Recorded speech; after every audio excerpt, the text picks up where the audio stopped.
28 जुलै 2024 रोजी आसाममधील गुवाहाटीमध्ये Indian poultry equipment manufacturers association किंवा आयपमाने the poultry India technical seminar या कार्यक्रमाचे यशस्वी आयोजन केले.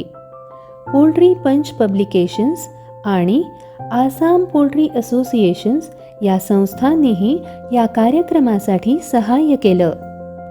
श्रीमंता शंकरादेवा इंटरनॅशनल ऑडिटोरियम या ठिकाणी आयोजित केलेल्या या सेमिनारमध्ये 700हून अधिक जनरल व्हिजिटर्स, ज्यामध्ये काही पोल्ट्री फार्मर्सही सामील होते, आणि 50हून अधिक प्रतिनिधी सहभागी झाले. याशिवाय 3500 लोकांची या कार्यक्रमाला ऑनलाईन उपस्थिती होती. सेमिनारची सुरुवात सकाळी 10 वाजता उद्योजक, शेतकरी, सरकारी प्रतिनिधी, वरिष्ठ अधिकारी आणि काही प्रतिष्ठित व्यक्तींच्या संवादात्मक कार्यक्रमाने झाली.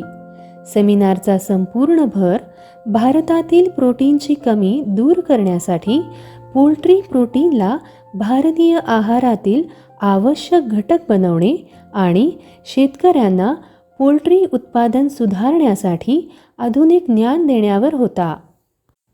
पोल्ट्री क्षेत्राच्या प्रगतीसाठी बहुमूल्य योगदान दिलेल्या दिवंगत डॉक्टर मृदुल बोहरा यांना पुष्पांजली देऊन कार्यक्रमाची सुरुवात करण्यात आली. CPDO NR चंदीगडच्या director incharge doctor Kamna Barkataki यांनी वैज्ञानिक दृष्टिकोनातून आसाममधील पोल्ट्री उत्पादन सुधारण्यावर भर दिला. आसाम लाईव्हस्टॉक अँड पोल्ट्री कॉर्पोरेशनचे चेअरमन श्री मनोज सेकिया यांनी प्रोटीन कमतरतेच्या समस्येवर मात करण्यासाठी पोल्ट्री क्षेत्राचे महत्त्व अधोरेखित करणारे प्रेरणादायी व्याख्यान दिले. Director of research veterinary doctor P. Bohra यांनी वेटरनरी सायन्सच्या आधुनिक संशोधनाबद्दल सांगितलं, तर professor and head department of poultry science doctor P.K. Shukla यांनी पोल्ट्री व्यवसायातील विज्ञान आणि प्रगतीवर चर्चा केली. AAUच्या फॅकल्टी ऑफ वेटरनरी सायन्सचे डीन डॉक्टर B.N. सेकिया यांनी पोल्ट्री उद्योगातील शिक्षण आणि संशोधनाचं महत्त्व उलगडून सांगितलं. ॲनिमल हस्बंडरी अँड वेटरनरी डिपार्टमेंटचे प्रिन्सिपल सेक्रेटरी श्री मनीष ठाकूर यांनी पोल्ट्री व्यवसायाच्या विकासासाठी राबवल्या जाणाऱ्या सरकारी उपक्रमांना अधोरेखित केलं. पोल्ट्री क्षेत्राच्या विकास कार्यात आणि पोल्ट्री उत्पादन वाढवण्यासाठी महत्त्वपूर्ण योगदान देणाऱ्या सर्व व्यक्तींचा या कार्यक्रमात यथार्थ सन्मान करण्यात आला. दिवंगत डॉक्टर मृदुल बोहरा यांच्या योगदानाचे स्मरण करून त्यांची कन्या इसांगी बोहरा यांनी त्यांना भावपूर्ण श्रद्धांजली अर्पण केली. हुवे फार्माचे श्री O.P. सिंग, AAU PDRCच्या doctor Sangeeta Das, doctor Pankaj Deka, Shri Pranay Bordoloi, breeder operations and technical services Indian broiler ग्रुपचे head doctor L.N. Saikia, state animal हस्बंडरीचे joint director doctor Motiur Rahman, department of poultry science CVSE, AAU खानापाराचे प्रोफेसर आणि head doctor Deben Sapkota, Assam government ALPCOचे administrative officer doctor Punananda Kowar आणि department of poultry science college of veterinary science खानापाराचे professor doctor JD Mahanta यांनी शेतकरी आणि वैज्ञानिक यांच्यात चर्चासत्र आयोजित केले. आयपमा मेंबर्सनी ऑडिओ व्हिज्युअल माध्यमातून त्यांची उत्पादनं मांडली.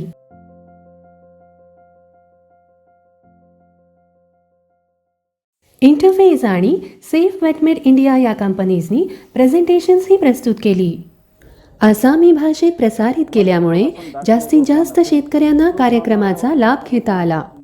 आसामच्या पोल्ट्री डेव्हलपमेंट फोरमचे सेक्रेटरी श्री निरेंद्र कुमार दास यांनी कार्यक्रमात सहभागी झालेल्या सर्व वक्त्यांचे, सभासदांचे आणि उपक्रम यशस्वी करणाऱ्या सर्व समर्थकांचे मनपूर्वक आभार मानून कार्यक्रमाचा समारोप केला.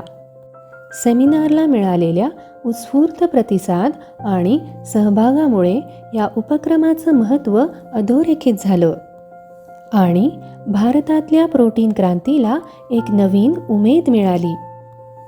या कार्यक्रमामुळे केवळ ज्ञान आणि मौल्यवान दृष्टिकोनच मिळाला नाही, तर प्रोटीनची कमतरता नष्ट व्हावी यासाठी एक ठोस पाऊल पुढे टाकले गेले. या कार्यक्रमात सहभागी झालेल्या सर्वांना आम्ही मनपूर्वक धन्यवाद देतो आणि पोल्ट्री क्षेत्राच्या प्रगतीसाठी निरंतर सहयोगाची आशा करतो. दरम्यान आयपमा सर्वांना 16व्या ॲन्युअल इंडस्ट्री एक्स्पो म्हणजेच दक्षिण आशियातील सर्वात मोठ्या एक्झिबिशनसाठी हायटेक्स हैदराबाद, तेलंगणा, इंडियामध्ये आमंत्रित करत आहे. या विषयावरील भविष्यातील उपक्रमांच्या अधिक माहितीसाठी आयपमाने दिलेल्या ईमेल ॲड्रेसवर संपर्क साधावा ही विनंती.